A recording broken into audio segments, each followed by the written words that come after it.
préoccupations qui me viennent à l'esprit. Et donc, pour un citoyen qui a envie de faire passer ses préoccupations dans le budget de la commune, il doit se rapprocher de la chefferie dont il dépend pour s'attacher au comité de développement de sa zone, de telle sorte que lorsque le budget est préparé, qu'il puisse participer à l'élaboration de ce budget au niveau de sa communauté. Les comités de développement sont des acteurs majeurs de développement dans un arrondissement. La démarche a été renversée. Avant, c'est la commune qui décidait de ce qu'elle veut faire, où, quand et comment. Aujourd'hui, il y a une réelle prise en compte de la volonté des populations. Donc, si un citoyen a des idées qui peuvent contribuer au développement, il se rapproche du comité de développement et ça va être discuté là-bas. Et nous, on viendra tout simplement ramasser, collecter les désirata de ces populations-là. Donc ce sera là-dedans. C'est comme ça que ça se passe. À quelle hauteur le budget des budgets locaux, dans le cadre du budget participatif, interviennent dans le budget global? Est-ce qu'il y a un pourcentage ou bien c'est globalement ce qui vient de la base qui constitue le budget final de la mairie? Non, il y a une équipe qui travaille ici à la commune qui a en charge la réalisation du budget. Mais le budget de la commune prend en compte les projets des comités de développement et on le quantifie. Et on sait que nous aurons au cours de l'année à faire des investissements en termes de reprofilage des routes, de temps. Donc le budget de la commune est ouvert à toutes ces propositions. Nous avons initié des micro-projets à concurrence de 3,5 millions par conseiller municipal. Si vous faites la somme par conseiller municipal, si vous faites la somme de 3,5 millions multiplié par 39 conseillers, parce que nous restons 39 et sur 41, vous comprenez que la commune a mis une quote-part importante dans ces projets de développement des conseillers municipaux. Maintenant, à côté des projets des conseillers municipaux, nous avons les projets des comités de développement. Et c'est là où l'essentiel de l'argent de la commune est dépensé, c'est-à-dire la réalisation des projets des comités de développement. D'accord. Ok, monsieur le maire. Nous sommes une association de jeunes. Et donc, nous voulons que les jeunes s'intéressent de plus en plus à la vie de leur communauté, à ce qui se passe dans la commune, à la gestion de la chose publique en général. Et donc, l'une des questions qui nous viennent souvent, c'est que les jeunes ont envie de voir comment les conseillers municipaux décident pour la mairie. Donc, comment est-ce qu'un citoyen devrait procéder pour assister à une délibération du conseil municipal? Non, je crois qu'il faut une autorisation expresse de monsieur le maire, parce que le conseil municipal est une instance qui siège de manière close. Il n'y a pas plus,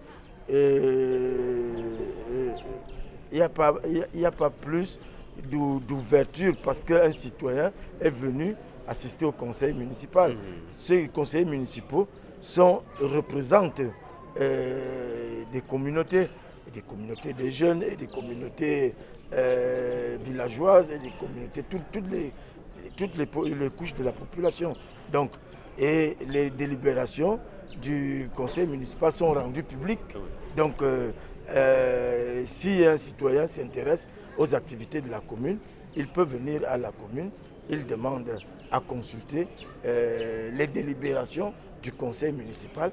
Elles sont rendues publiques et les cahiers doivent y être ouverts.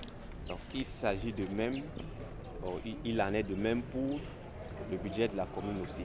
Tout citoyen qui voudrait en prendre. Tout à fait, tout citoyen. Et c'est d'ailleurs intéressant que les citoyens prennent connaissance des articulations du budget de la commune. Parce que il y a un renforcement de leur capacité de manière immédiate dans la confection des budgets participatifs au niveau des comités de développement. Bon, c'est là où ils vous feront peut-être des suggestions telles que, au lieu de mettre l'accent sur telle action, mettez plutôt l'accent sur telle autre action. Je vais prendre un exemple. L'électrification des bas-fonds a été initiée par les comités de développement parce que nous, on se contentait d'électrifier les axes principaux. Or, les agressions et l'insécurité grandissante, on a été amené à électrifier les sous-quartiers, à commencer l'électrification par les sous-quartiers.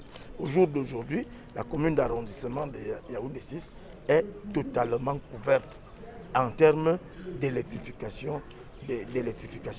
C'est une politique qui avait commencé avec le maire Atana Robert. Elle a été poursuivie et approfondie d'ailleurs par le maire Adjessa Melingui et le maire Lolo Paul Martin, malgré la brièveté de son séjour à la tête de l'exécutif, a accentué l'électrification des bas-fonds. Aujourd'hui, tout l'arrondissement est couvert de ce côté. Bon, nous allons certainement orienter les actions futures sur la potabilité de l'eau. Parce que l'arrondissement est devenu très vaste. Il y a des fortes zones de concentration des populations dans des zones très enclavées, du côté des Bas, Mvogbeti, Akwandoué, Nkolozie, Zoé Toupsi. Il y a des problèmes d'adduction d'eau. Nous, on se charge d'apporter dans le cadre des micro-projets des conseillers municipaux et des projets des comités de développement, d'apporter de l'eau potable à toutes ces zones.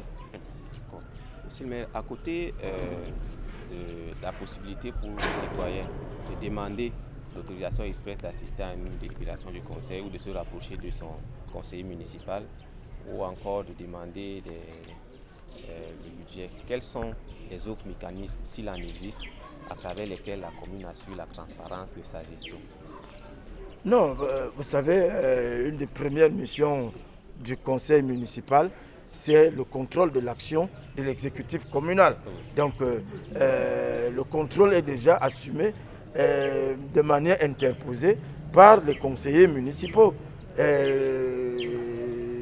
De temps à autre, vous apprenez qu'un maire a été déposé pour gestion occulte ou poterie. Donc, il ressort des documents après un conseil municipal, les délibérations. Je vous ai dit qu'elles sont rendues publiques, tout le monde peut les consulter.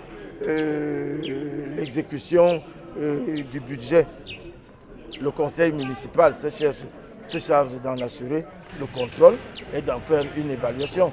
Donc, il y a de la transparence parce que si vous demandez aux populations de venir assurer le contrôle immédiat, vous rendez inutile les conseillers municipaux. Or, ils ont été élus pour faire ce travail-là. Et les populations ne sont pas plus légitimes que les conseillers municipaux au sein du conseil. Ouais. Monsieur le maire, vous rencontrez vous, ou tout autre membre de l'exécutif communal, lorsqu'un citoyen a besoin peut-être d'exposer une situation qu'il veut ou de faire intervenir la commune pour un problème qui a émergé dans son quartier, qu'est-ce qu'il devrait faire? Bon, vous étiez dans mon bureau tout à l'heure, vous avez vu que je ne m'encombre pas de beaucoup de protocoles pour rencontrer les Camerounais. Vous êtes une association, vous vous êtes rapproché de moi et j'estime que vous êtes en train de faire quelque chose de noble et qui va dans l'intérêt de la commune, de relayer à travers votre outil de communication ce que la commune fait. Donc, moi, je suis très ouvert à